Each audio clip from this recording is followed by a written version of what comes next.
Going on, everybody? Welcome back to I Came with Fire podcast. Tonight, you can see it's just me, no Zach. Zach is currently doing other things, couldn't get away, and Uncle Sam's got him by the collar, so he's doing some other stuff right now, which we can both, uh, relate to anyway. But we're here tonight with Peaches from One's Ready podcast.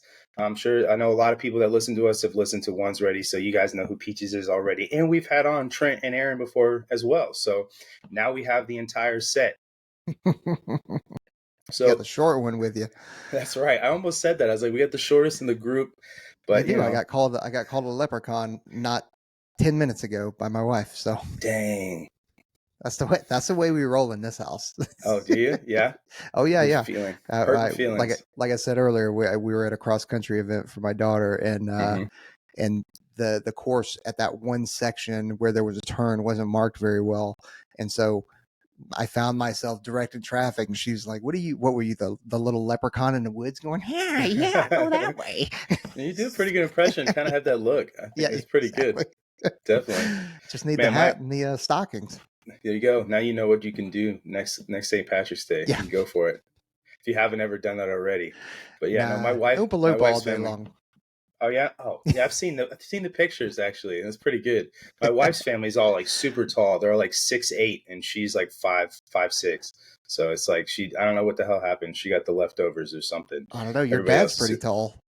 My dad is pretty tall. I always give him shit. I was like, you shrunk in your old age a little bit, but you still got me by quite a few inches. Yeah. I always joke. My little brother is taller than me and is as close in height as my dad. So I got the short end of the stick. Yeah, so we can be short together. My little brother's taller than me too.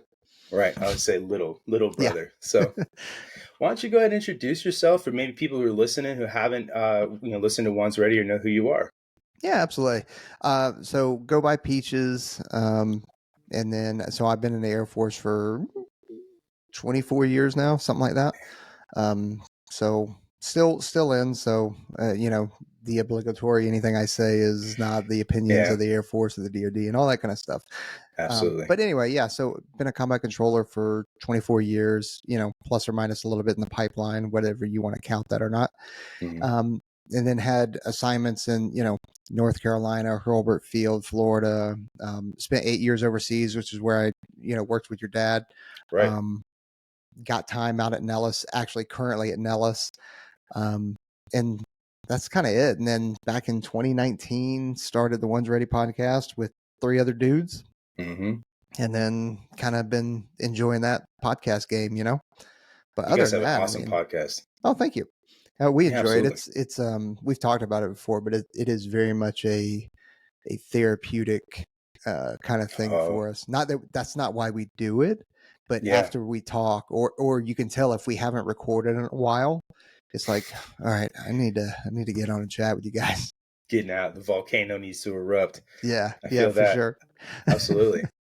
So you're not the first combat controller we've had on here, but I'll ask you this kind of same question I asked a couple of others. Why CCT and why the Air Force? Why'd you go that route? Well, oh boy. Okay, so first, why the Air Force? Okay.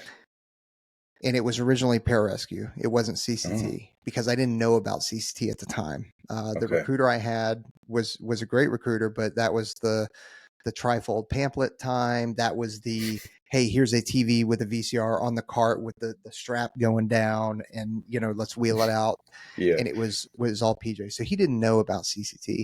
And PJ was the quickest way because I'm an adrenaline junkie and I wanted to, ride dirt bikes, skydive, dive, shoot, all that kind of stuff. And medicine at the time, I was working at a veterinary clinic. So I was dealing with a lot of surgeries and stuff like that as a high school student. And I was like, okay, this medical thing's kind of, I mean, it's okay. It's not. Seems like a natural fit, kind of. Yeah, it's not my real jam, but like, okay, well, I'll do whatever. As in, I'm not squeamish around blood or guts and all that kind of stuff. So it's like, okay, cool. I went to the Navy just to talk with them. They said, and at the time that was, you still had to go do a different, what do they call it? A different career field or a different service, because they have, gunner's mate, and then they have all those different classes. And I forget the name. Different rates. Yeah, different rates. My buddy Mo, he's a submariner. He's going to kill me because I should know these, but I don't. and then but I wouldn't have been able to go right into it. And then Army, they were like, "Hey, Rangers, I can get you to airborne." I was like, "Okay, but can you get me to all these other things? And how long before, and it was still, I needed to do something else." So I opted for the Air Force PJ when I was 17. So I left, parents signed me out, and I pressed. Then I got to NDOC at the time, and I'm surrounded by cadre that are PJs and CCT, which I had no idea about. I had teammates that were CCT candidates, and again, they don't know what they're going for. They're like, "Yeah, I'm just going in the pipeline to do CCT." Couldn't possibly tell you what it was. So during one of the hell weeks, actually, I'm pretty sure it was during one of the hell weeks because that's kind of foggy during those times. But they actually had a CCT come in, and he brought all his kit, all the radios, all the airfield lighting, and said, "This is what CCTs do." And then they kind of said, "Hey, anybody in here, did you know about CCT before you even came to NDOC?" And most of the CCT candidates said, "Yeah," but didn't really know. And then there was a lot of us that were PJ candidates because it was very lopsided, which is why they even asked the question. Gotcha. And so they said, "Hey, this is a one-time deal. If you want to swap over to CCT, you can." So there was a handful of us that raised our hands and said, "Yeah, we want to go do that." So they just did an AFSC change and then went on our way. That's awesome. But then I ended up doing like 3 NDOC teams, not making that. Went to air traffic control school because in the past, if you didn't make that, you'd go to air traffic control school and then come back. Well, the whole pipeline changed while I was at ATC, and then showed back up to Lackland, and then the rest is history from there. But yeah, the roundabout way. It's very, very roundabout way, but it was a fantastic decision. And I know, man, the DoD is under a lot of fire right now, right? Definitely. Rightfully so. Like I say it often on our podcast, that you should be critical of leadership because you got to be able to hold me accountable. Yeah, and I'm full disclosure, I'm a they now, right? Or I'm considered a they. You're one of them. Yeah, exactly, for sure. And I should be held accountable for anybody that is under my span of care, right? They should be critical of me. They should be able to debrief me, and they should be, "Hey, you messed this up."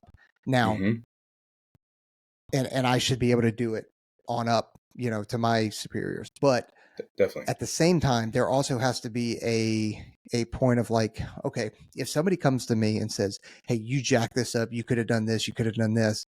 Sure. Maybe I didn't have that information at the time that I made that decision. Maybe I did, to which acknowledge. Maybe I made a decision with 80% of the information that I had, and I pressed with it. In hindsight, maybe not the best decision. I think if we think that everybody's going to make the 100% correct decision every single time, that is an unrealistic expectation. Now, with that said, when you mess up, you got to acknowledge it. You have got to acknowledge it. And I think that's something that military leadership is lacking these days. Man, I went right in, dude. My bad. Hey, get that volcano going. Yeah, you know what I'm saying? Exactly. Yeah, I can relate to that so much. The piece you're talking about with hindsight, because there's that old adage that a good plan now is better than a perfect plan later. It's kind of like what you're talking about. You made a decision with 80% of the information, but I'm security forces. So everything I do on scene or whatever is immediately judged with the 2020 hindsight vision, right? So again, could I have done this differently? I knew better, whatever. Yes, absolutely. Own it. Making a decision in real time when someone's trying to hurt you or someone's life is at stake or whatever, you're going to act the best way you know how, fall back to your training, and you just go. You don't have time to make decisions that are long thought out, you know. And the other piece about military leadership, especially security forces, which, I'm sure is a lot different than CCT leadership, but there's that piece too, because there's a a theme in security forces where, you know, you have to be perfect, or like we have to be the standard in the Air Force because we, you know, hold everybody else accountable. But I feel like in a lot of ways that only applies up to a certain point, and that might stop at the E6 level, you know, in my opinion. But with, you know, without going too much into that, I definitely agree. And unfortunately, I think that's just a symptom of other problems at large in our country anyway. So I definitely agree with you. Yeah. I mean, it should not be one rule for me because I'm whatever rank I am. Right. For an E4, E3, you know, an O4 rolling into a place, they should not treat me differently than any of those, but they do. Yeah. And that's why a lot of times when I call somebody, I will not, unless I'm trying to get in somebody's ass, like, and make something move, right? That is the only time I will say my rank. Other than that, it's like, dude, I don't want to say my rank. Like, why? Yep. I want you to treat me like a person, like you should be treating every single person that's calling up. Exactly. And I've seen a lot of people at that level use their rank when they're trying to get something done for an airman or something like that. Yep. They're like, hey, this troop is suffering. This is going on. I need this handled. And that's the good time to kind of pull that rank card, they like to say. But other than that, I think what you're talking about really is having a sense of humility. And that is something that not a lot of people can say they have. You know, I know a lot of people that do, but it's definitely a lost art, I'll say, because there's definitely a lot of that in there. Well, a lot of people think that self-deprecation is humility, and it's not. Sure. It's you can be good at something, acknowledge I'm good at this, sure, and teach people. And okay, yeah, I am good at it, but let's not talk about that. It's being good at something, but not talking about it. Right. Like just accepting it and going, okay, yeah, I'm good at this now. Yeah, and let me bring people up with me. Like you got two hands, one to pull yourself up, and the other to pull the others up behind you. You know, I like that. Like it's not mine. I stole it from somebody. I don't know. I think all of our adages we stole from everybody else for sure. You know, so and that's something that, you know, we have talked about on numerous times is definitely. The veteran community can be, it's not always, but it can be very toxic. And that is from currently serving active duty to active duty, to retired against active duty, or separated, or, you know, active duty against retirees, or separate, you know, like it can be really bad when it's in reality. Hey, we all have this shared experience. Like, your experience, Brandon, differs from mine, right? And vice versa. But there are some commonalities there. And we should be able to have this kind of mutual respect and mutual supportive nature to help people out. And I mean, it's a little different if you're a douchebag. Yeah, sure. Like, hey, no, all right, cool. You know, but fully agree. You know, that's my thoughts on it. At the end of the day, it's that whole, you know, U.S. Air Force on this side of your chest, you know, mentality that it's over your heart. That's what that's your new last name kind of thing. Is this kind of why you guys, these feelings, kind of why you guys felt like starting One's Ready was necessary? So I actually wanted to do a podcast back in 2017, something like that. Okay. And it was kind of about not like the special warfare specifically that we hit, you know, on One's Ready, but it was more of a mentorship kind of thing. But that I'm like, kind of like how I think now, why would people listen to me? Why do people listen to Aaron, Trent, and I? Why? Like, I have no idea. Right. I feel the why same do way. They listen to you guys?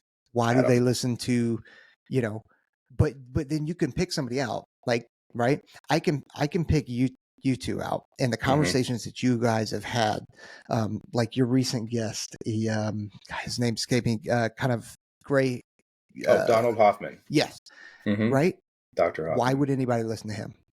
You know, but we say that, but then when you actually hear them, you're like, oh, well, of course. Yeah.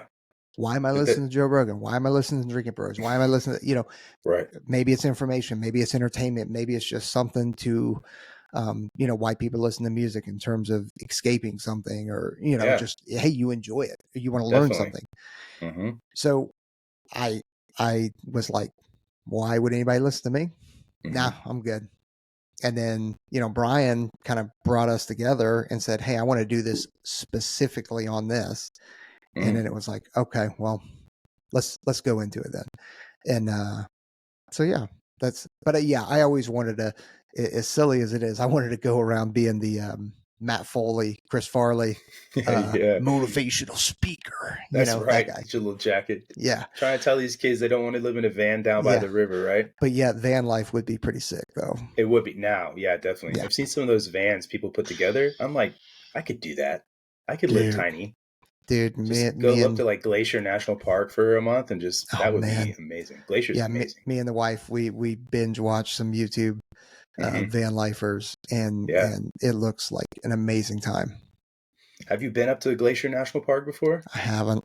You got to go. I So I was at Maelstrom before. It was my first assignment, and man, every summer I look forward to going up there. You can't go up there during the winter unless this is like 80 feet of snow up there. That's not even an Yeah, exaggeration. because it closes, right? They It no kidding does. close it. Yep. It like traditionally opens the 4th of July weekend, and it is packed. Everywhere you look there is like a screensaver, though. It's one of the most beautiful places I've ever seen in my life. But Yeah, yeah, you definitely got to go. If you like that, that's a bucket list must see for sure. yeah. So hard work, right?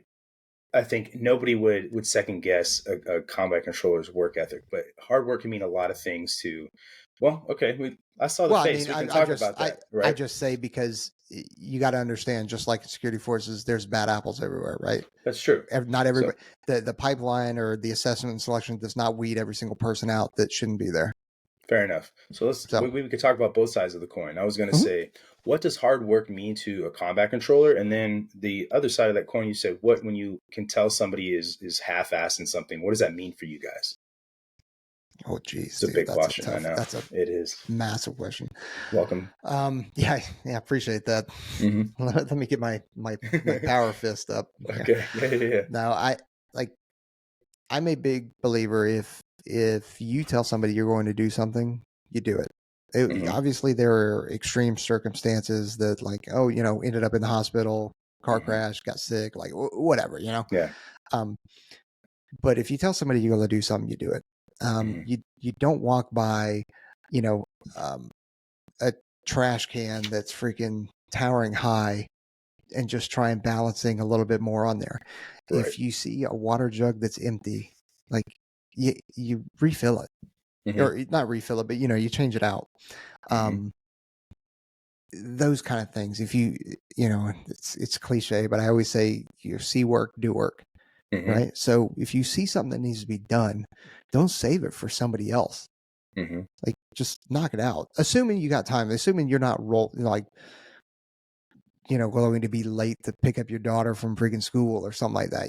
Sure. But like, Sure. you see something, knock it out now. Don't save it for somebody else, or going like, "Ooh, I'm walking by that piece of trash. Hope nobody sees me just walking by this piece of trash." It's Meanwhile, just, here you are around the corner, right? yeah, Just looking. yeah, chilling in the cut.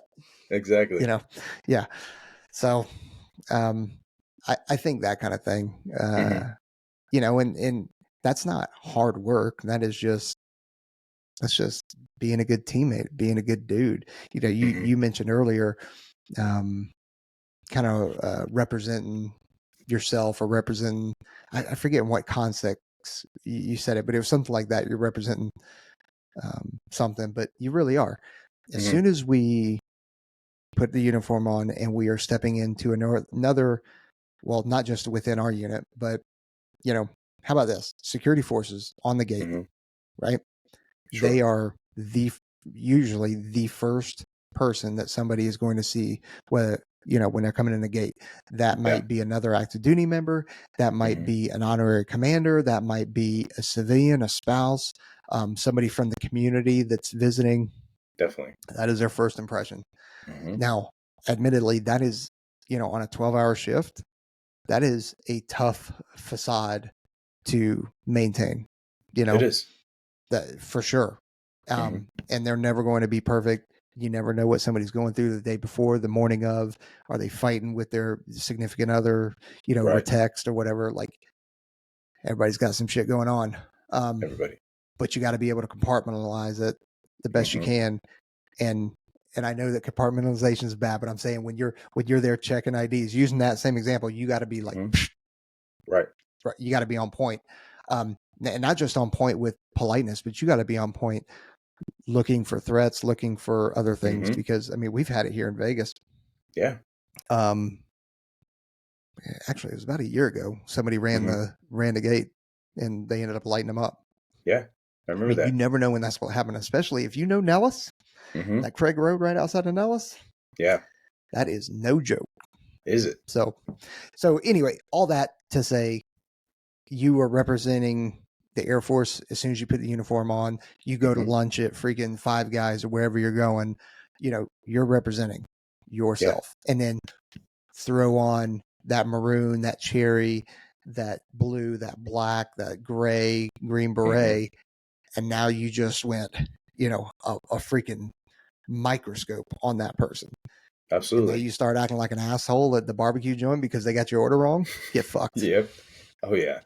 My favorite is the airman there with his combat tee on, and he's got his rank and his name, but then he's also got the basketball shorts on with the J's. It's like, come on, man. Let's get out of Chipotle and go put a different shirt on first. Well, let's talk about that then. Okay. Uniforms, right? I could give a shit about uniforms. Okay. But to your example, that's like, dude, come on, man. What are we doing here? Like, right. Exactly. Is this the only clean shirt? Do I need to ask you if you know how to use the washing machine in your dorm? Yeah. It's like, and that's the tough part, right? Is where's the line?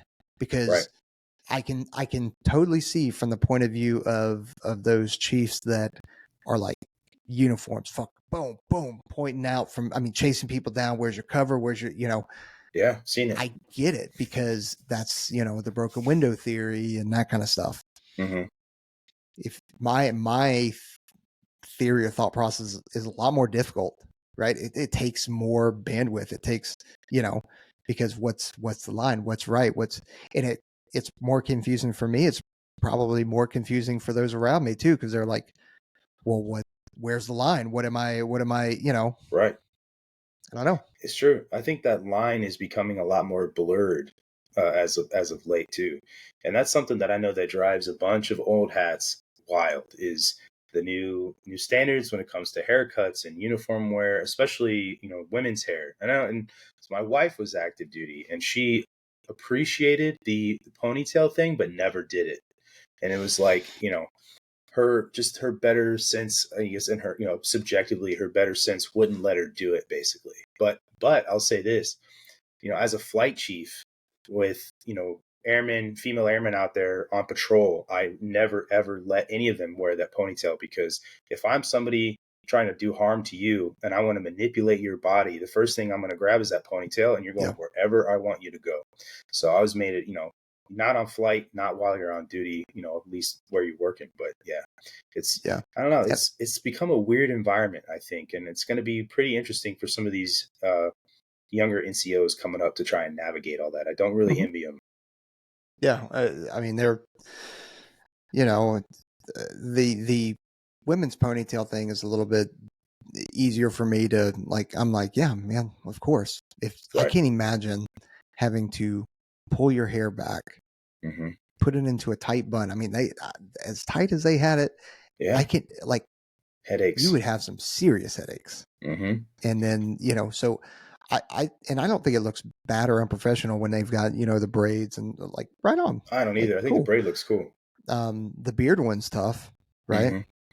Like again, I'm a fan of beards though. I think we all should, but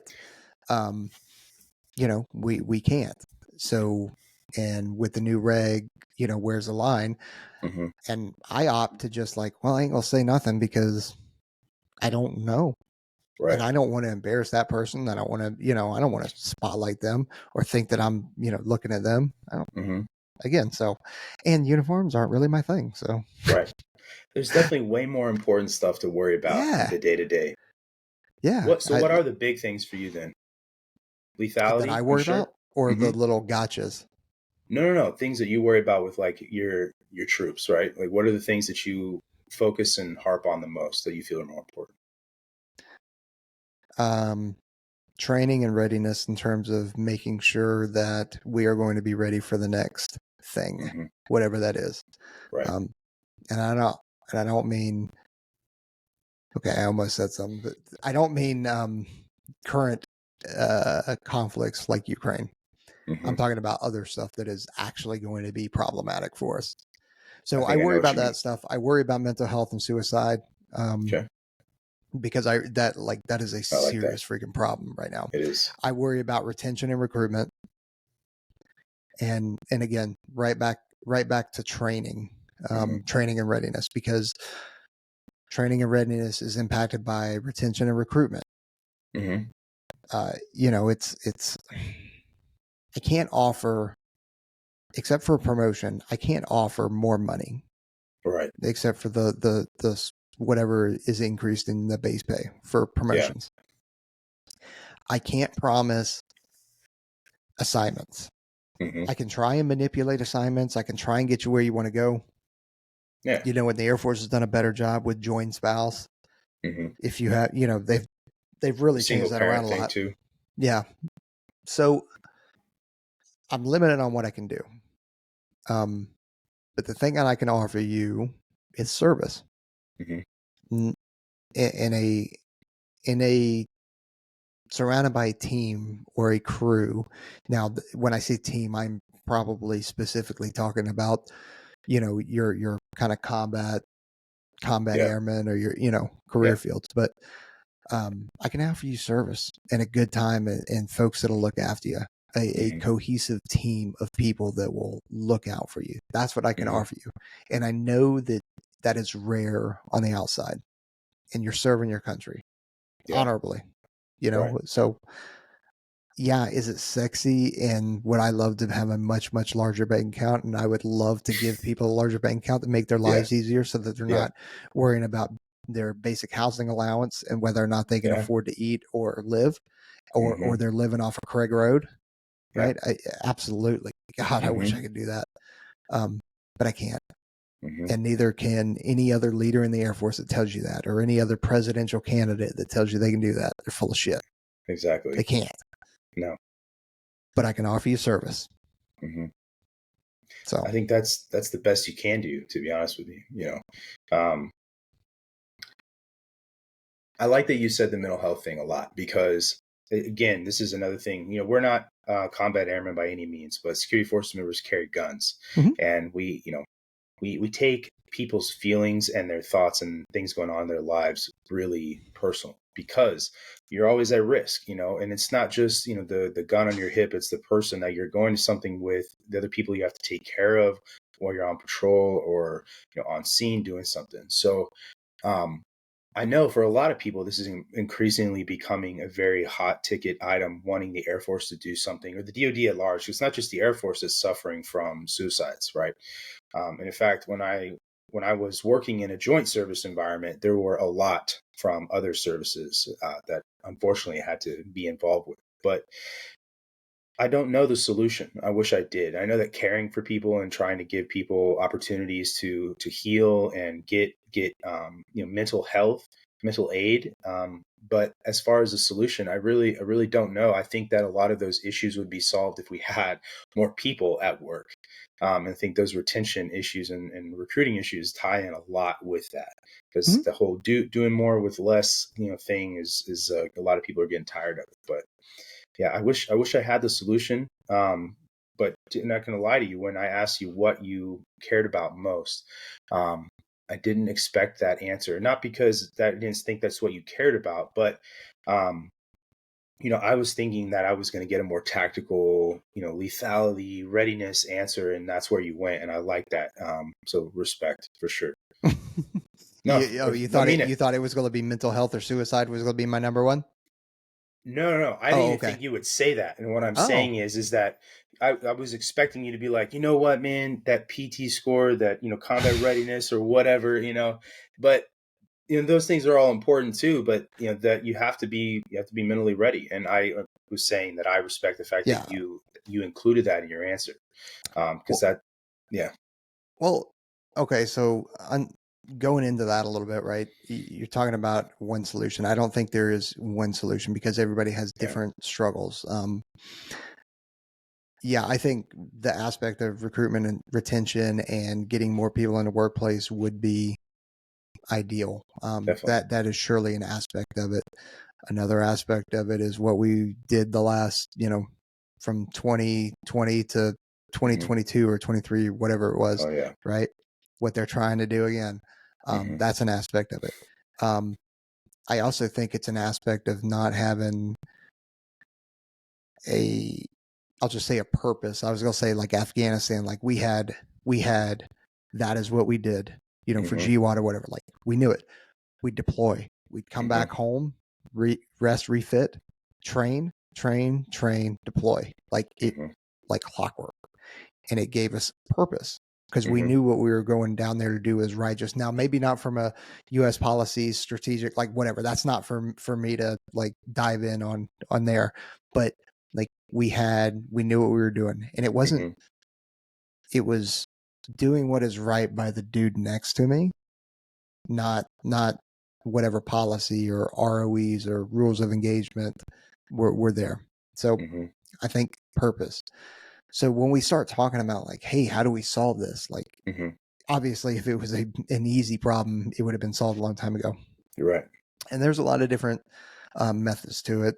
Some people are medicate, some people are, breathing techniques, Hmm. some is meditation, some is PT. Like, I'm saying all this fully acknowledging, like we just talked to Security Halt yesterday, Hmm. Denny. I wouldn't even pretend to say his name because I'll just fuck it up.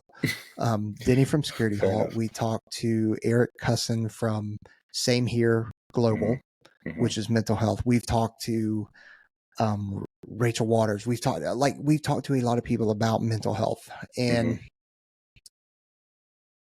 I don't. I, Aaron's gonna listen to this and go like, "Dude, you're a fucking liar."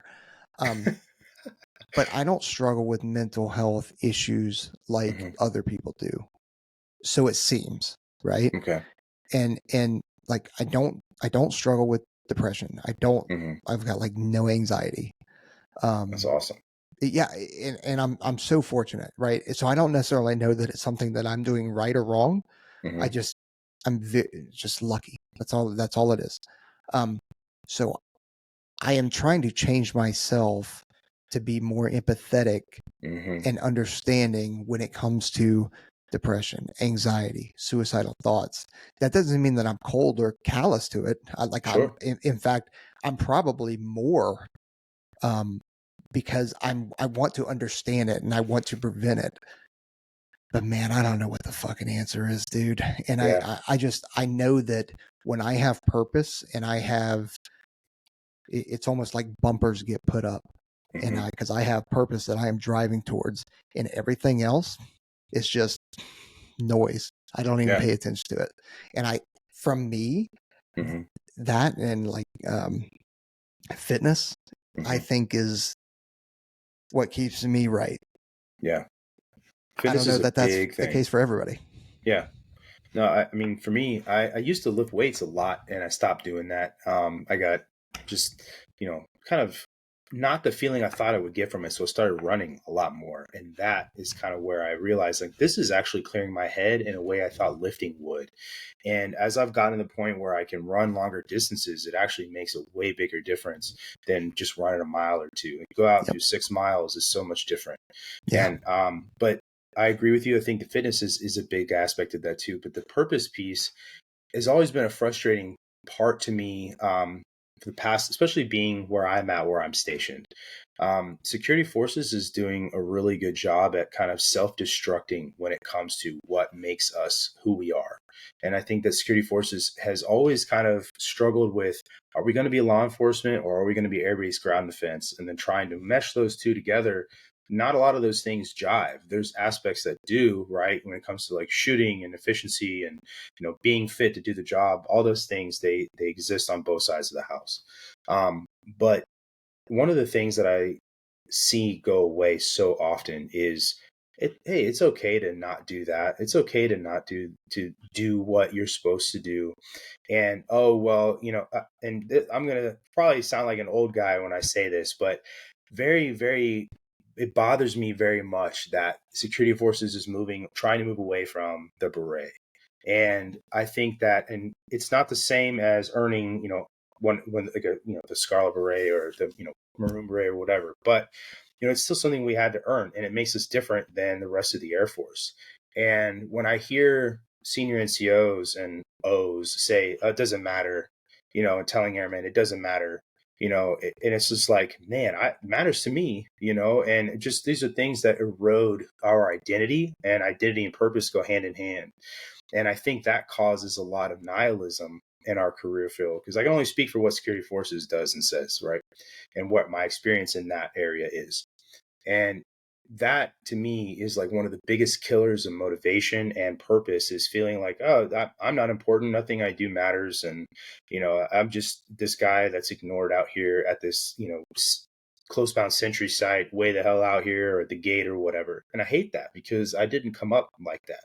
Mm-hmm. And a lot of it has to do with finding that purpose inside yourself. Somebody doesn't need to validate, that purpose. But the Air Force has a lot of really amazing things that they do, in the military in general, to look at and attribute purpose to. And I don't know, I think I like to say nihilism has a lot to do with that, personally. But yeah. Man, I should have been taking notes. My bad. Not any good. I wasn't tracking that they were looking to take your beret away. Mm-hmm.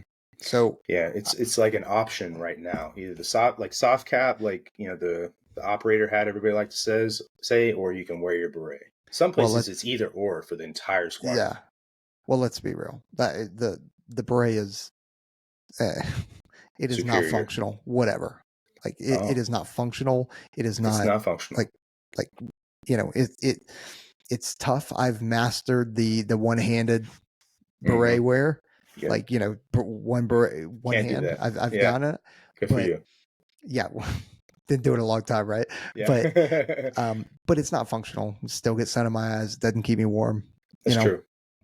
But Ivan Ruiz, the Air Force Cross PJ, said to me, we were just talking about something very similar to this. He goes, if it's important to the airmen, it's important to me. And so I believe that. Like, if that's something that is important to everybody, then as ridiculous as I may think it is, right? Whether it's we're called troops or flights or teams, or if they're colored teams, or if they're numbered teams, or if they're numbered flights, like whatever. Like, I don't care. I really don't. But if it's important to everybody else, then I need to at least acknowledge that and take a good look at it and see if there's something there and try and appease everybody, right? Not everybody has that, but at the same time, it kind of gives people that purpose, that identity. And that's not to say that you should identify as security forces for the rest of your life and you hang your hat. Oh yeah, definitely.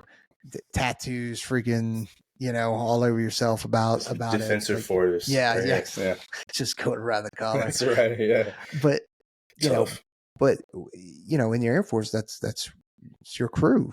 It's who you're identifying as. That's what you do. It's what some of us have given our lives for. So, there's some validity to that. Man, yeah, I'm at the end that I wanted to hit, but I knew that it would fleet away. No, you're good. I'm the same way. I can start rambling, and then when I'm listening to somebody else ramble, I'm like, oh, I want to say something, but I don't want to interrupt them. Yeah. And then it leaves my brain. No, see, so like, obviously when you're deployed, you don't wear your beret at all. And obviously we deploy to a lot of really bright places with a lot of sunshine. So having a hat like this, right, is really functional. And, I've been posted plenty of cases where it's like, you can wear that soft cover, or if you're doing some sort of manual labor, you're not supposed to wear your beret anyway. But I think that the identity piece is what means something to me personally, just, what Brandon Gresham feels. And, I don't want to see it go away. But personally, it does. It's a lot more. If you're standing at a gate and you need to look off into the distance, having a brim is going to do you a lot more for your eyesight, with the sun in your eyes or whatever, than a beret certainly is going to do. So I see both sides of the coin. You're not wrong for sure. But I mean, this is my old crusty ass not wanting to see it go away. That's funny that you're saying your crusty ass, and here you are. Almost out, and I'm yeah. But Good like for you though. Yeah, well, thank you, but it goes back to that kind of training and readiness too, right? If it has to be, it needs to pique my radar and put a halt, or at least affect training, readiness, recruitment, retention, or those mental health things. Like if it doesn't hit those kind of like 3 buckets, okay, and it's, again, going right back to the very beginning about being critical of, DoD leadership. It's like decisions that are made, how does that make us more lethal? How does that make us, help us beat whatever country that we're, competing against? Well, dude, I heard people bitching and complaining about the going right back to the women's hair thing. How does that make us lethal? Listen, if they can go day to day without headaches or losing their hair or wasting time worrying about it being in a bun and pulled back, if I can trim off some time there to allow them to focus on something else, let's do that. If that helps their morale that little bit, let's do that. If it makes sense, let's just do that. Get away from that's the fucking way we've always done it. Bullshit. Yeah. That's you can change. Yep. I hate that answer. The way we've always done it.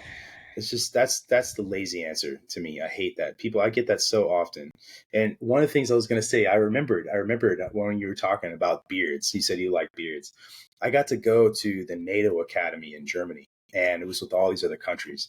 And obviously, you got the Canadians and the Brits, and they could all grow beards. And, I got to do a lot of stuff just by pure chance with the Norwegian Rangers. And these guys were these that literally look like Vikings, And I was like, dude, I don't want to fuck with these guys at all. Like, just looking at them, like, I'm just going to get my head cut off and then my skull's going to get turned into a cup. Like, that's how they look, Yeah. And so it's just, I was going to say the beard thing, I'm all for the whole like face mask or gas mask thing. Like that's if I need to be in an environment where I have to wear a gas mask, then I'll shave. Otherwise, I'm here at Travis Air Force Base, whatever. Anyway, but no, I'm with you. It's just like, I think that steroids should be allowed, or maybe not steroids, but like HGH or stem cells. Like they should be allowed. The stem cell thing. Yes. Like, well, why? Why wouldn't, if I'm going to say soft dudes, right? If you said soft dudes only, okay, cool. I can get on board with that. Because why wouldn't you want to, the amount of money and resources that are put into training us, why wouldn't you want our longevity? Why wouldn't you want us to be the biggest, strongest, fastest dudes out there doing stuff? But and I don't mean like, hey, give me a whole bunch of D-ball for me to administer on my own. What I mean is, hey, I have to go to a doctor and I have to get prescribed, and I'm getting more labs done. So it is obvious if I am monitored. Yeah. That's what I'm talking about. And you don't have to be. If you want it, great. If you don't, cool. Yeah. I almost think that we have like a morality issue with stuff like that, which I think is dumb, because there are plenty of other countries out there, Russia or China or whatever, I'm sure would have no moral qualms with giving their guys steroids and stem cells and all that stuff to make them go faster, stronger, harder. We called baseball players to Congress for steroid hearings. He's like Jose Canseco, right? Wasn't he one of them? Jose Canseco, Mark McGuire, Sammy Sosa. Like, that's ridiculous. What are we doing? Why? It's America's pastime, though, Peaches. Yeah. I remember seeing that video of. No doubt. I was going to ask you, you kind of were bringing up, DoD leadership being critical. What I want to hear from you guys. I know you guys talked about it. I haven't had the chance to listen, but with the whole dive course thing, what's going on with that? Like, where's the thought process at? Like that So going I, away? so I don't actually know where the thought process is coming from. Okay. I mean, I'm open to hear it. Like I'm Hmm. not just an automatic like, yeah, that's fucking dumb or anything like that. Hmm. Like, hey, okay. Well, let's hear it. And what is it? If I Hmm. had to guess, I'm thinking that it is resources like funding, Hmm. which if it is, I'd have to see the numbers because I don't agree with that. Because it is relatively inexpensive to keep a dive program. Every base has a It pool. it is expensive to start one up, but we Hmm. already have one going. Right. So but it's just maintaining. So I I would have to see the numbers, but I have a hard time believing it's money. So it's got to be something else. Makes sense. How do you feel like if that goes away, that legitimately affects your guys' capabilities and readiness? Um, Maybe not combat readiness. I mean, there just hasn't been that many combat dives. In fact, it's I don't know what the numbers are, but Hmm. I know because I have been on some of them in terms of body and equipment recovery. Hmm. Usually stateside or in a maybe not stateside, but because we dove in England too Okay. to recover bodies, but Right. it's more in a permissive environment that Hmm. we would do that. So Okay. there was I remember in Milton Hall there was a wintertime, an airman he um he was hiking or not hiking, he was walking back from the pub Mm. through the farm fields, through the green lanes, which are what they're called when, and they're public, they're owned by the people, but they have to be there so that people can transit through and all that kind of stuff. And there's streams and rivers and stuff like that. And they expected him. He went missing, and they thought that he kind of fell in there and froze and that kind of stuff. Mhm. So we dove up and down that river searching for him, and it ended up they found him in a field, like he was just high corn or whatever it was, and they couldn't see Got him. lost. Oh Yeah, damn! I yeah. feel So like he I froze to remember death. that. This is like Red Barn or Red Lodge or something out Yeah, that Red way. Lodge. Yep. I think I remember that. That was yeah. Yeah, That sucks, man. He got lost in the corn. Couldn't find it. Like just died of the elements. That's pretty yeah, terrible. yeah. It was wintertime. He just froze to death. Fuck. Yeah, Damn, man. That's pretty sad. but like that happened Yeah. a couple times, So and Right. it's things like that is primarily what we would use dive for. Yeah, okay, we still maintain the combat Hmm. capability of it, so Yeah. that we can attach the SEALs or the Norwegian Jaegers or something like that and do Yeah. that kind of stuff. But um, really, it's probably more of a peacetime kind of situation. Gotcha. Gotcha. What do you do to mitigate stress, whether it's in your personal life? I know you said now you've said you already, you don't have a lot of anxiety, but when you're in those super stressful circumstances that you guys can get yourselves into, where do you go like internally to kind of clear your mind, um, get focused Like in the moment, in the moment? um, it's kind of just like Yeah. just breathe. I say breath work. It's not breath work. It's Hmm. literally just okay, real quick. Let me shut up on the microphone. Let me stop shooting or whatever. If Right. I can stop shooting, Right. kind of like assess the situation. Okay, now I've got a hold on it. Whatever it is. If it's a troops in contact, if it's a car accident or something like that, it's the same kind of thing. Like you can pause. You don't have to. I mean, yeah, usually you want to dive right in, but you can take a half second. That's all it really takes. And just kind of assess the situation. Okay, let me go in here. Hmm. Because it's Vegas. There's a lot of flash floods, especially right now. We're in the Vegas has got what's called a monsoon season, which is That funny to seems even say, but it like does. no kidding, there has been, if it's all over Instagram, Hmm. all the flooding that has been Damn. happening. And I mean, dude, there was last time I was stationed here, there were two airmen. So Creech, are you familiar with Nellis and Creech? I've Well, for the actually never list, been to either of them.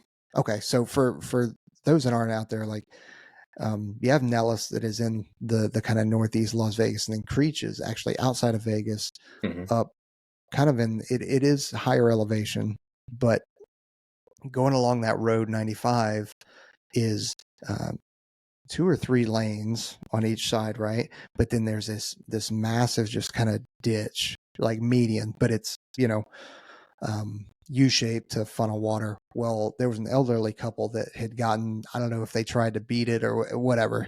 They ended up in there and getting pushed. And it's just these 2 elderly folks, and 2 airmen stopped, saw it happening, and just went right in. And I mean, them. like, it was amazing. Like, good on them. That may be one of those times where it's like, you either dive in and do it, but you really are taking a risk, or you pause for a second, go like, let me look now, what's downstream, what's upstream, what's going to hit, because there was another, I think there was another car. I don't want to mistell the story and then completely out the lunch on it, but I want to say it was either like some rocks or like a mudslide coming. Oh damn! And they got them out, but it was like, dude, you guys rocked it. Absolutely. I hope they got recognized for that. I think they did. I think they ended up getting airman medals on Nellis or on Creech or something like that. But it was a big deal. Yeah. They get a step promotion on stage too, or that would have been awesome. That's what they should have. Right. They should have. I could think of somebody else who got one of those. Yeah. Who's that? What's his name from the Paris train thing? Spencer. Oh yeah.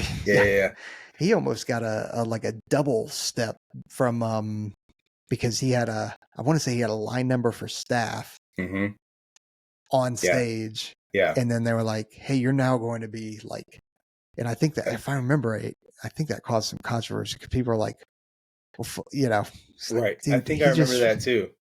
Like, can we just, let's just do this and move on. Right. Yeah. Now that I know that he ended up getting like an ARI or something like that after that too. And everyone was super he got in some salty trouble about later on. The funny thing about it is that I was at AFA, the Air Force whatever association symposium thing. Yeah. And that was during that time, and he was going around, they were taking him on the hero train, right? Right. Well, me and Don Stevens. So Don Stevens is he was a retired controller, like big silverback gorilla / surfer dude, right? Okay. Great guy. Right. I'm seeing it in my head. Yeah. And we're kind of, because he's being walked around by General Welsh. And, and so General Welsh is kind of doing his thing, talking to people. And Don, it's me, Don, and what's his name? Spencer, I think. Spencer. Okay. I think. And Don goes to him. He's like, hey, yeah, man, you did some good work over there. That's great. Don't let that shit go to your head. You didn't really fucking do anything. He goes, you fucking did exactly what you're supposed to do. You should have fucking jumped on that. So don't let this shit go to your head. Dang. And I was like, hell yeah, dude. And to his credit, Spencer's credit, he was like, yeah, I'm not. And I fully acknowledge that. Good for him. So he took it, but I was like, because you imagine you're a senior airman at the time, you know, and you're just getting, I mean, all this press and getting shown around. You could easily, I mean, anybody at any rank could easily let that go to your head. For sure. And think of all the other people on that train that didn't do shit. You know what I mean? You know, so, but yeah, did General Welsh hear him say that to him? No. Oh, okay. I was going to say, I would love to know how that went. But General Welsh was a pretty cool dude, so he probably would have been like, yeah. All right, man, Don, yeah. A step promoted you, but you better not, you know? Yeah, let that shit go to your head. Exactly. Oh, man, I could just see that. You probably get kind of pissed, but also be like, yeah, exactly.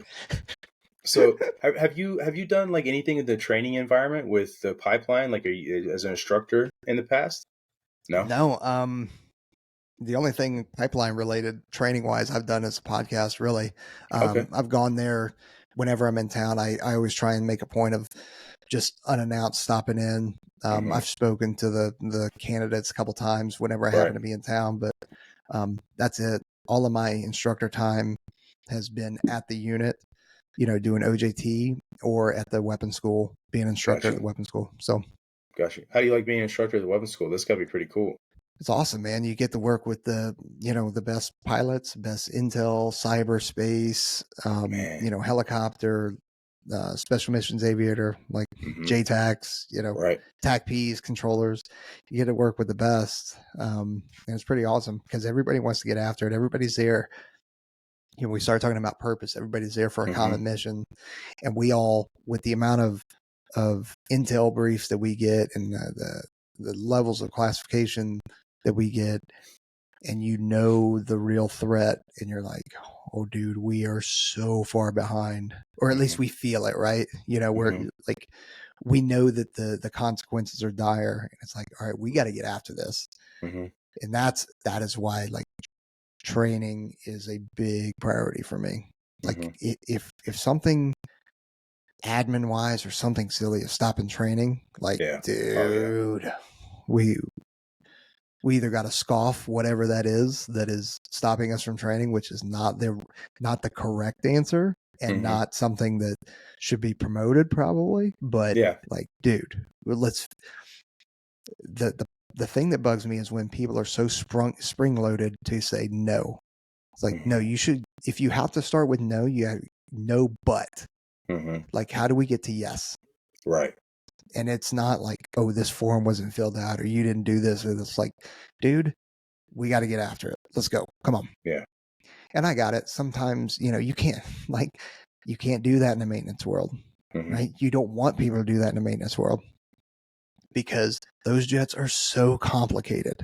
Oh, that one thing that goes wrong, like, shout out to the maintainers, dude. They bust their ass, and they are so 100%. smart when it comes to what they're doing on those jets. And if they didn't, General Goodman, who's the 57th Wing commander, he always says that there's like 16,000 miracles that have to happen just to get one jet airborne, and which is probably pretty accurate because some of these jets are flying just Teslas.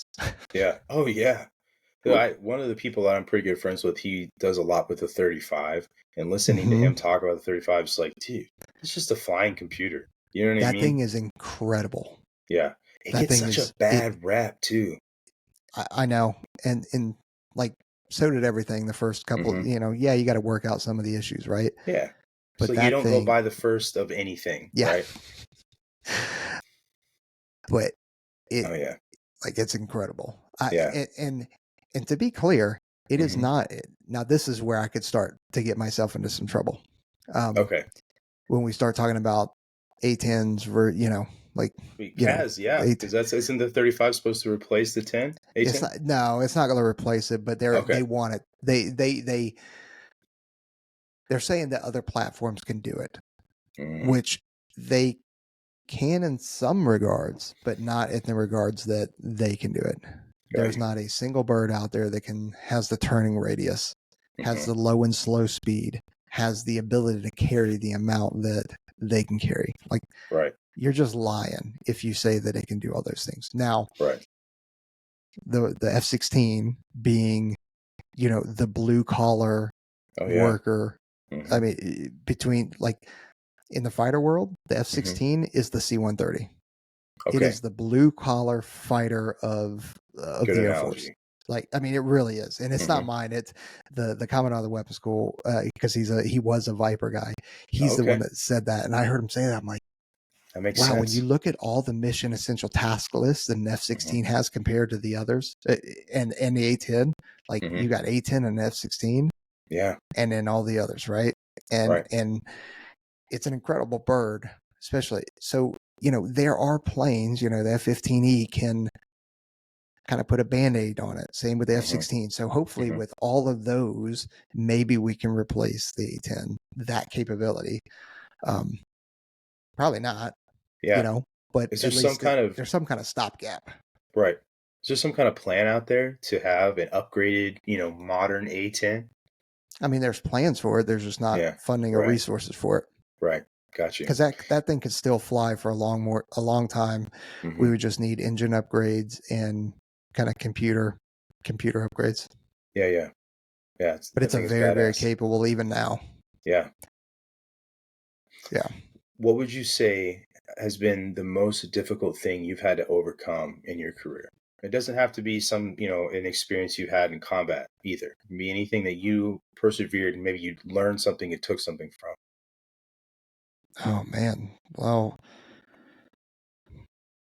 what, dude, that's tough. And the reason why is because, I told you I came in when I was 17. Mm-hmm. The pipeline was the hardest thing for me then, right? Right. 17-year-old, 18-year-old, homesick, Mm-hmm. like calling my parents all the time before cell phones or maybe not before cell phones, but before they were so common, we were still pay Going to the phone phones. bank. Yeah. Yep. But I think if I were to go through the pipeline now, if I was in that kind of shape now, Mm-hmm. right, mentally, Mm-hmm. I'd be like, okay, cool, we can do this all day long, right? Mentally, physically, obviously, I'd have to be there. So you pluck my brain out and put it in this, There you go. 17, 18-year-old Peach. But man, I would say the most difficult thing is probably notification, next of kin notification. And for listeners out there that don't know what that is, whenever somebody's killed in training or combat or, car crash or whatever, special tactics, which is what, Air Force Special Warfare, we try and make a conscious effort of beating the Air Force to notification. So we have, Okay. we have details on, where your family lives, like address, phone numbers.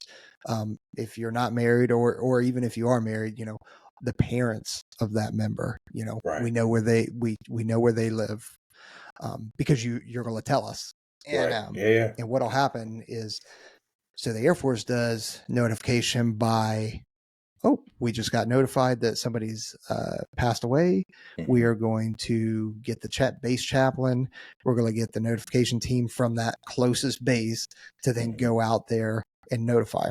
Well, as soon as we know, we are identifying, okay, the commander's going, so-and-so, the senior enlist is going, and we're going to take, a chaplain. We're going to take part of the preservation of the force and the family, the POTIF support team. Like we're going ham. We're going all in. Mm-hmm. And we go and do notification. If we got to do split, like maybe the person isn't married, but they have a mom and dad, but they're divorced, so they're completely separated. So we'll send 2 separate teams. Gotcha. To go out. And so we try and beat the Air Force because we want the first people they see notifying them to be somebody from our tribe. Right. Rather than just somebody who didn't know them. That right there is the toughest thing that you can possibly, well, for me anyway, that you can do. Because you never know what you're walking into, right? You don't know if somebody's going to freak out, rightfully so. You don't know if somebody's just going to be kind of like, okay, come on in. You know, you don't, sometimes you're staking out the house because you find out like, okay, well, they're working the night shift, or we don't want to, we're going to stake out the house because we landed at, 4 a.m. and we drove it till, 2 hours to get there. Yeah. We don't want to 6 a.m. freaking, right? Right. Yeah. So wake you up. we wait, till a decent time, kind of see, and then it's like, okay, cool. Oh man, they've got kids that are probably going to be going to school. That's okay. We'll have somebody to handle the kids, take care of the kids.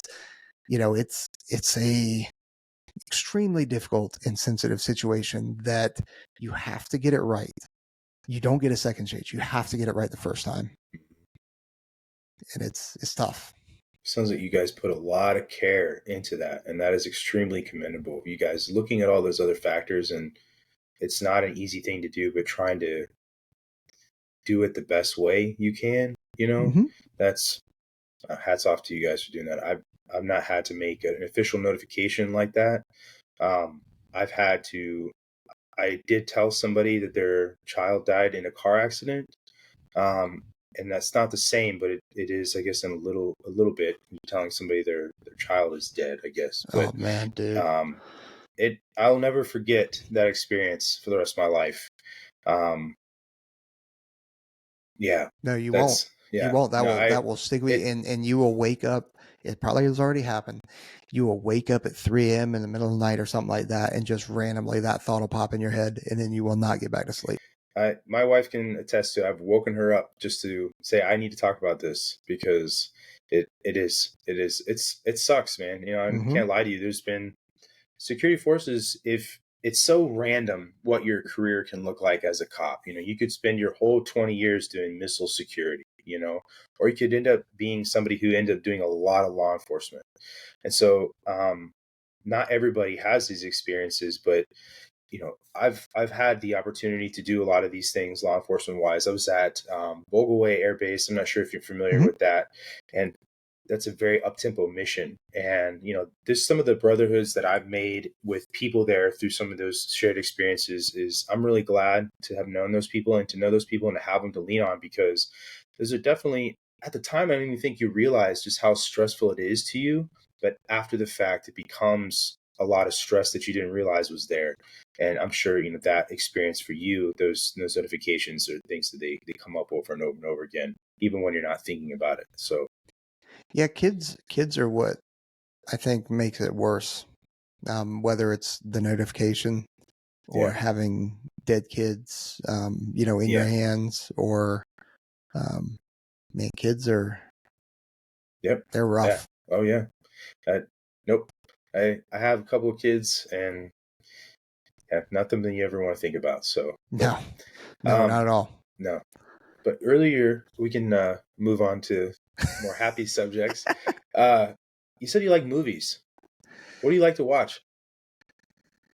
Action flicks, Yeah, man. Nothing nothing. crazy. At the Okay. same time, like my favorite movie is Interstellar. Oh man, that is such a good Dude, movie. You it's got to listen to Donald Hoffman talk. yeah. That dude is talking about some serious physics. I'm like, you are a genius, and I'm learning over here. But yeah, no, that's a great movie. Dude, it's phenomenal, and it gets me every time. Like that's one of those, you know, we talked about. I can't remember if it was before the podcast or when we hit the record button, but Yeah, you yeah. know, it's rare that I will sit down for a movie. Like if there's a movie on, like it Mm-hmm. will catch my attention. You know, I'm like, oh, Mm-hmm. you know. But if Interstellar's on, Mm-hmm. whether it's at the beginning or the end or midway, I mean, it's Gotta like, stop and watch. shit. All right, There well here goes we the are. afternoon. Yeah. Yeah, and I own it. Mm-hmm. I can watch it anytime. Yeah. But that is, and what still gets me, and going tying it back to the kids, Mm-hmm. is the part where he comes back after being on the water planet and Mm-hmm. having wasted Oh my God. X amount of years. And then, you know, he's got his son, he's got Casey Affleck going on there Mm-hmm. and talking stuff, right? Mm-hmm. But then his daughter comes on, and I'm just Yeah. like, oh, or when he's driving um, to go, you know, leave the planet, Yeah. and it's just like, and he looks at the wheel well where his daughter had Mm-hmm. hidden. Yeah. You're like, God, dude, I don't know, man. Like, I know that you're doing it for the greater good, but So I know. And then watching that scene, like him watching it from the other dimension, you know, yeah, and that scene where he's watching all of those like video letters or whatever coming to him, but at the end when he is there at her deathbed mm-hmm. and how old she is, that part always gets me, because like, you know, you're eventually your children are hopefully going to die old and, you know, of natural causes, right? But you're not going to be there, you know. And so Mm-hmm. this like that has to be would have had to be so surreal. Obviously we're talking about a fictional movie, but like so surreal to be there with your child's deathbed and they're older than you. I couldn't even just that how difficult that. I remember, you know, I still do, right? I'll be 100% honest. That scene gets me choked up because Oh it's yeah, like, damn, that's so sad. And he goes and he carries on. You know what I mean? Like Aaron likes to say, he says, "We continue" all the time. I don't know if he says that to you guys, but yeah, it's true. He just goes and does it again. But like, I couldn't even imagine. And she tells him to go, you know, and mm-hmm. the rest of her family. That would be. I couldn't even imagine with my little girl, like yeah, what that would be like. It's even yeah. now. It's There's a kind of lot like of fuck. dimensions. Yeah, Yeah, there a is. lot of Yeah. dimension to it, and Mm-hmm. it makes it worse too because my daughter looks like that actor or Oh, really? actress. Yeah, Really? and I'm like, oh gosh, it's like I'm looking like it's Well, wild. you can never leave the planet to go figure out how we can go be interstellar. Okay, then you problem solved, right? Don't worry, I'm not that guy. Not that guy. Not I'm that the guy, pal. adventurous guy. Like I would, Right. but I don't have the brain for it. Got you. Yeah, no, me neither. I was like, if I had like nothing else going on in my life, would I be that person to go and colonize Mars knowing I'm never coming back to Earth? Like, part of me is like, that'd be kind of cool. But the other part of me is like, man, I don't know if I could do something like that. It's too I much. mean, yeah, it's, One of the you talk first. about the Martian. Well, he had to, right? Right. Mm-hmm. Um, and then going back to Interstellar, I forget Matt her Damon had a name. couple of space movies, huh? Yeah, no kidding. Spent a Mm-hmm. lot of money trying to save his ass. Yeah. The one Anne Hathaway when she goes to the other planet. I mean, she's so there's a lot of depth and dimensions to that movie. But other That's a than good that, one. like I'm a Lethal Weapon, Die Oh Hard, yeah. the original Ninja Turtles, Beetlejuice. Yes. Casey You know, Jones. yeah, I mean, I love that all OG Ninja those. Turtles. Yeah. I used to have So the like VHS and all even the new I'll tell you what though, those new Spider-Man, the Into the Spider-Verse or whatever, Yeah. they're really good. They're really good. Yeah, they did a good job with that. I agree. Yeah. I just watched The Flash last night. That one was actually pretty good too. I I don't know if heard you've that. seen I that haven't one yet. watched it yet, but I've heard it's good, and like I want to see Oppenheimer and all that kind Oh of yeah. stuff. Mm-hmm. But I just haven't gotten a chance to. Yeah, no, again, like it's like how do you find time? Like I've got a toddler. You can't take my 2-year-old to go see Oppenheimer, Not that I Yeah. want to, but yeah, Yeah. he's not going to sit through a 3-hour movie. Well, people think that there's this secret time management thing, but it's not. It's an ebb and flow thing. Like sometimes work just has to surge, and it's just work. And then when it's not, then it goes back to family. Where it comes in difficult though is that like where I find the challenges are with the podcast. That's a grind. Because that's a hobby, right? People But think it's still work because you hear numbers like what YouTubers make and what Joe Rogan make and all that kind of stuff, and Tim Dillon and all that, and you're like, yeah, of course you're getting paid. Like, no, dude, no, I don't think you realize how difficult it is to get at that level. That's why you can name like all the top 10. It's true. Exactly. I will never be Joe Rogan. You know what I mean? Like, let me show you my Spotify for podcasters account and how it's empty. Let me just show you. Yeah. Like, so yeah, it's a hobby. Would I love for it to make money? Sure. Yeah. Of course I would. Passive income. Yeah. But it's a hobby. So trying to balance that with work and family, when family always takes priority, almost always, not always, but because obviously perfect world, I'm here doing this, right? Yeah. And yesterday I was recording a podcast yesterday, so it's not always, but it's, it's tough. Yeah, no, it is. It really is. And when I started doing this, I was like, oh yeah, that won't be that difficult. I'll do this, that. And then I start going, I'm like, shit, that took me 45 minutes to do that. And I still have to do this, and then all the woes of recording until somebody was like, hey, dummy, you ever heard of Riverside? And I was like, this is not a plug for Riverside, by the way, officially. But I was just like, I'm learning. I'm getting better. But if you want to sponsor us, I mean, exactly. Yeah, come on. Both of us, we use your platform. Come on over. Yeah. We'll talk about it for 10 minutes each episode. Promise. Yeah, pay us well enough. Yeah.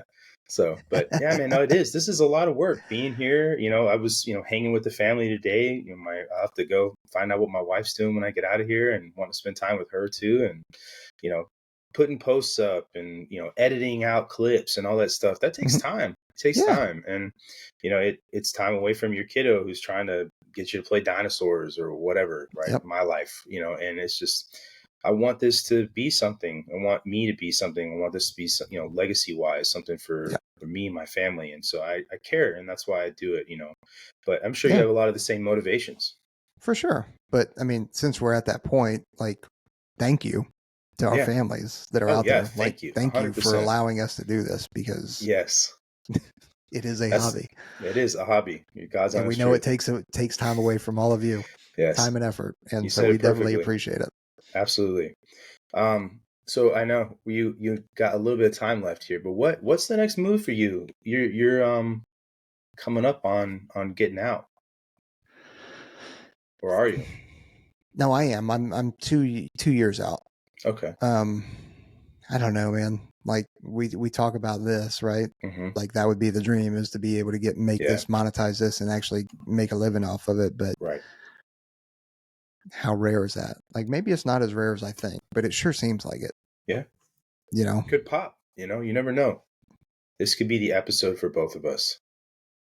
You know, yeah, we never know. Yeah, it wishful could thinking. Yeah, he's like, I doubt it, but yeah, you know, maybe. be. But Yeah, it's true. I don't know though. Hmm. I'm working with the Special Operations Transition Foundation, which has got a bunch of great people that work there that help us try and figure out what we want to do, what we don't want to do, Mm-hmm. and set us on the right path. Yeah. So really two plugs there is Special Operations Transition Fund, or SOTF.org, Mm-hmm. for like kind of transitions. And then the Project One Veteran at a Time, or POVAT. What I don't remember if it's .com or .org, but they are Okay. also a charitable folks that will help us navigate. Because if anybody's out there that hasn't navigated the VA Mm-hmm. medical system and disability system and all that kind of stuff, like it is extremely difficult and Yes, convoluted and confusing. You're probably going through it right now, or have I, been. I have been. Yep, Yeah, and these folks will help walk you through that. that's amazing. So and Aaron's doing both of those. Trent, I think, is doing both of those. I'm doing both of those. And it's all partly because it's all of our friends too. Mm-hmm. Mm-hmm. But they have a track record that shows great results. So Yeah.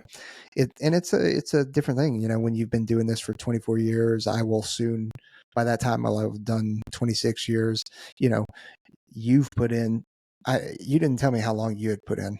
No, I'm at 14. So you're at 14 years I know. and separating. Like I am. that's all you've known. And It is my whole life. That's all I've known. That's true, because your dad was active Mm-hmm. duty. So Yeah. like, you know, stepping out can be a little bit daunting. Mm-hmm. Now I'm excited. It doesn't mean that I'm checked out of the Air Force, Mm-hmm. but I'm excited about what's next, you Yeah. know, because there's so many different options. There's so Yeah. many cool things out there that can be done, that need to be done, Yeah. that are, you know, great family life, great locations, great pay, Mm-hmm. great team that you're going to be working with, or Mm-hmm. even if you're solo, you know, great Yeah. hours. So I'm excited. Yeah. I'm going to enjoy the rest of the time in the Air Force. I'm going to bust my ass because that's just kind of the way I'm built, you know. Mm-hmm. Shout out Trent and Aaron, GWAT Jared over here. Yep. So that's just Nothing the way wrong I'm with built. that. No, nothing wrong with it at all. Yeah. I thought it was, for a while, I thought it was derogatory Mm-hmm. until I said something to Trent and Aaron. I'm like, hey, you know, I embrace that shit. And they're like, yeah, you should. Like, it's not derogatory. It's, you know, it's right on. That's just the way you are. And I've been that way my entire life, not even before I came in. Yeah. So, it's the way I am. So I'll just keep grinding. I'm pretty sure that if they really wanted to, Trent and Aaron could like make a pomade deal and they'd be good to go. You know, they both got the hair going all the time. It's pretty cool. Yeah. Yeah. Well, yes, they do. They got great hair. I mean, I don't have bad hair, but like, yeah. It's not like I'm bald under there. Yeah. But no, not like Zach. He's not here to defend himself, so I won't tease him too much. But yeah, he just takes a razor and just goes back and forth. You know what I mean? Yeah. It's all he can just do that. Well, the last question I'll ask you is if you could go back and talk to that 17-year-old Peaches now, knowing what you know, what would you tell him, if anything? Piece of advice. Piece of advice. Well, I don't know that it would be a piece of advice, because you could always say, hey, train harder, break up with your girlfriend earlier, like, so you can focus on, I would, stay in more sports in high school versus working, that kind of stuff. Like, all that's kind of normal stuff. Really, I would say it's worth it. Like, I really, and again, this is not to say that the Air Force or the DoD is perfect, because it is not. It is definitely not. But the amount of things, and I'll break it down in a second, that the Air Force has given me is pretty damn incredible. The places I've gotten to travel, the people I've gotten to meet, the people that come into my lives. I wouldn't have met my wife meaning I wouldn't have my kids. The experience that I had in training, in garrison, in combat is all because of the Air Force. So I would just say it's worth it all day long. It's worth it. There are going to be times that are difficult, sure, but man, and the skills that I've been given, right? Yeah. We get asked all the time, like, hey, what skills transfer to the outside, as a PJ, in the medical stuff, you go be a paramedic or Right. sure. Okay. You have those certifications, those skills, but really it's those soft skills, SOFT, those Right. soft skills that I have learned through my time. That is what I carry forward. And it's tough because that's not tangible. And that's why we use, transition companies like SOTF to help us out with that, because trying to translate that into actual speak is difficult. Yeah. But that's what I would say is that it's worth it. So keep going. I like it. That's a good answer. Yeah. Yeah. I don't know. I'll ask a lot of people that question.